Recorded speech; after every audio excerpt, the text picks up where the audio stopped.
Wabah penyakit mulut dan kuku pada hewan ternak kembali terjadi di Jawa Timur. Gejala yang sering muncul meliputi demam tinggi, lepuh pada mulut dan kaki yang menyebabkan hewan sulit makan dan berjalan, serta penurunan produksi susu pada hewan perah. Dan untuk membahasnya sore hari ini kami sudah terhubung melalui sambungan telepon dengan Kepala Dinas Peternakan Jawa Timur, Ibu Indiah Aryadi. Selamat sore Ibu Indiah, terima kasih atas waktunya. Selamat sore Ibu. Baik. Selamat sore semuanya. Baik, Ibu Indiah, bisa dijelaskan kepada kami bagaimana kondisi terkini terkait dengan penyebaran wabah PMK di Jawa Timur? Sejauh ini per hari ini sudah ada berapa kasus yang terkonfirmasi? Baik, kita dari awal tahun 2022 itu kita terkena PMK dan sudah dinyatakan ada wabah di Jawa Timur. Kemudian sudah mulai menurun kasusnya dan bisa terkendali karena adanya vaksinasi yang cukup masif dari total populasi kita, dan sampai sekarang kita sudah hampir 14 juta kita melakukan vaksinasi.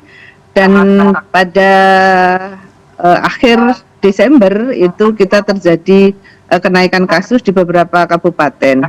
Nah, ini saat ini kita semua lagi berkonsentrasi, baik pemerintah pusat, pemerintah provinsi maupun pemerintah kabupaten, untuk kita koordinasi. Hari ini tadi juga rapat koordinasi dengan Bapak Dirjen Peternakan dan Kesehatan Hewan, bagaimana langkah-langkah operasional di lapangan dan langkah-langkah terkait dengan pengendalian ini untuk mengorkestra semua stakeholder yang ada dengan peran masing-masing, termasuk kita bagaimana nanti untuk melakukan pengobatan kepada sapi-sapi yang sakit dan juga melakukan vaksinasi kepada sapi-sapi kita yang masih sehat. Itu upaya-upaya yang kita lakukan, sehingga hari ini pun saya perjalanan ke Banyuwangi juga ini dalam rangka pengendalian juga untuk koordinasi dengan pemerintah daerah di kabupaten.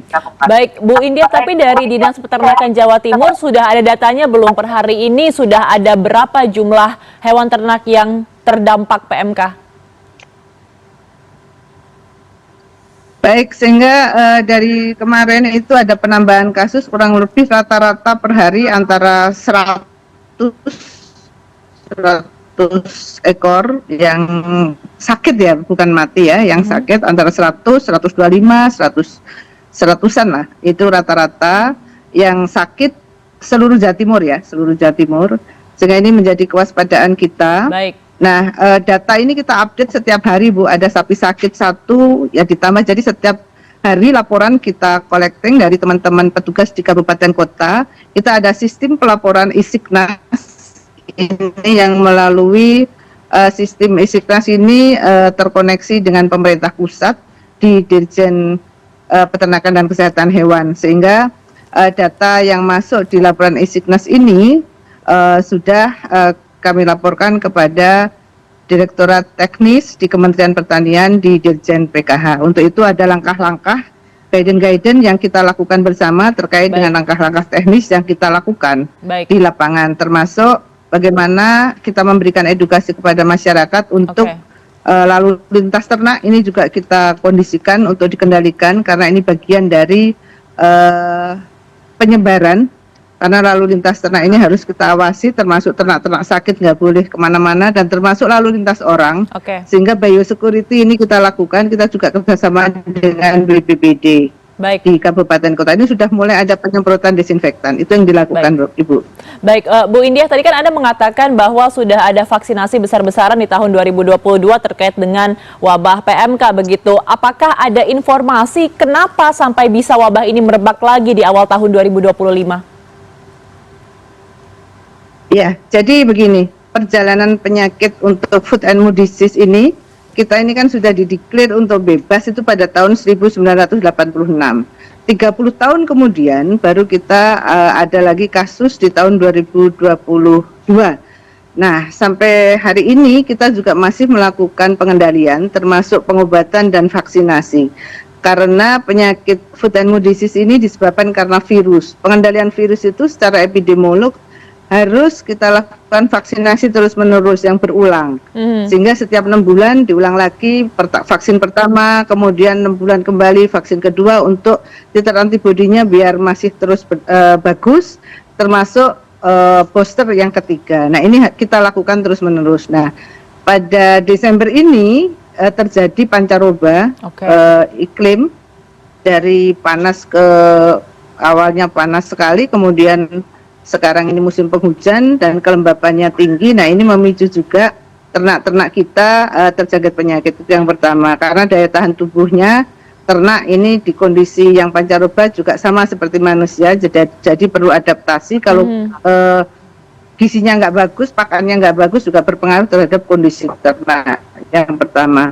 Kemudian yang kedua, ini juga ada pengaruh terkait dengan lalu lintas ternak, di mana ada ternak-ternak yang masih pedet yang belum divaksin, dan juga lalu lintas ternak dari pasar ke kandang, itu dari lalu lintas dari kabupaten, dari mana-mana yang itu dari pasar kemudian masuk ke kandang, tapi ada yang anakan atau darah yang tadinya belum divaksin. Nah, ini juga ada potensi untuk tertular karena sapi-sapi yang sudah divaksin ini secara gejala klinis memang sembuh, tidak menunjukkan gejala klinis, salivasi sudah tidak ada, tetapi ini juga masih ada potensi sebagai karier untuk menularkan. Jadi itu potensinya. Memang kita harus lakukan ini vaksinasi ini secara terus-menerus.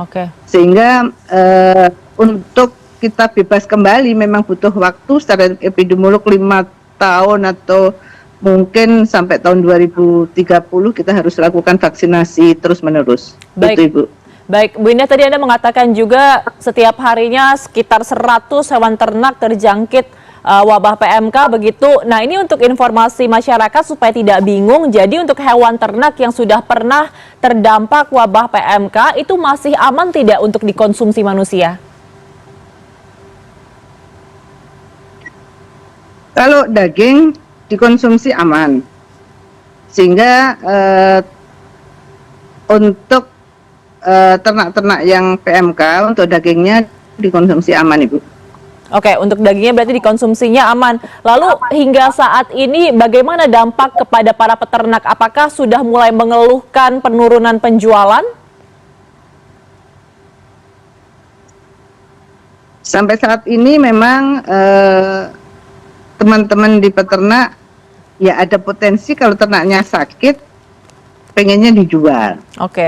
Biar nanti tidak ada kerugian yang lebih besar. Itu secara psikologi seperti itu. Tapi kita berusaha bagaimana untuk pengobatan itu kita lakukan terus sehingga peternak-peternak kita tidak ada panic selling. Kalau itu nanti terjadi peternak semakin rugi, sehingga kita mendampingi peternak-peternak ini bagaimana tetap optimis untuk tetap ternak sakit kita lakukan pengobatan secara bersama-sama dengan petugas kita, baik teman-teman medik veteriner, para medik veteriner dan semua stakeholder yang ada untuk membahu, termasuk BPBD juga melakukan penyemprotan untuk di kandang-kandang maupun di pasar-pasar terkait dengan biosecurity untuk mengurangi penularan.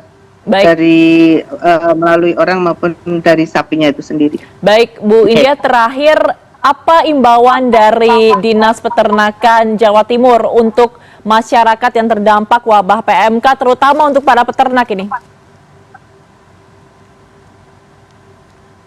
Yang pertama, jangan panik. Jangan juga panik selling, karena itu nanti peternak akan semakin terdampak dari sisi ekonominya, dari perputaran ternaknya. Kemudian yang kedua, harus lakukan biosecurity di kandang-kandang, dan lalu lintas orang maupun lalu lintas ternak ke kandang harus betul-betul dilakukan pengawasan. Kalau yang nggak berkepentingan nggak boleh masuk ke kandang, termasuk lalu lintas ternak yang belum divaksin tidak boleh dilalu lintaskan. Ini juga merupakan bagian yang harus kita lakukan edukasi kepada peternak kita. Kemudian juga teman-teman peternak ini juga tidak boleh berlalu lalang dari kandang ke kandang. Misalnya ada ternak tetangganya sakit, terus menjenguk ternaknya, kemudian masuk ke kandangnya, ini juga merupakan potensi penularan. Sehingga kita melakukan biosecurity dengan ketat. Kemudian ternak yang sakit segera laporkan kepada petugas dinas peternakan yang ada di kabupaten kota. Kita punya petugas medik dan paramedik di setiap kabupaten kota, sehingga nanti akan dilakukan penanganan terkait dengan pengobatan.